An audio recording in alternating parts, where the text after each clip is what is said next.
نعرف منين ان الصداع ده من العين؟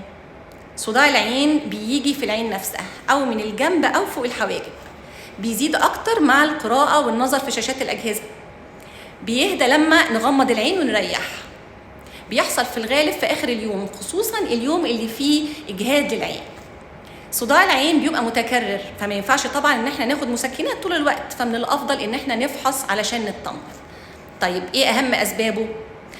ضعف ابصار مش مصحح، قصر نظر، طول نظر او استجماتيزم، مقاس نضاره محتاج يتغير او مقاس نضاره مش مظبوط، حالات جفاف العين الشديده بيحصل لها صداع، شخص بيحب يقرا كتير وما عندوش نضاره قراءه خصوصا فوق سن ال40 ممكن يحصل له صداع.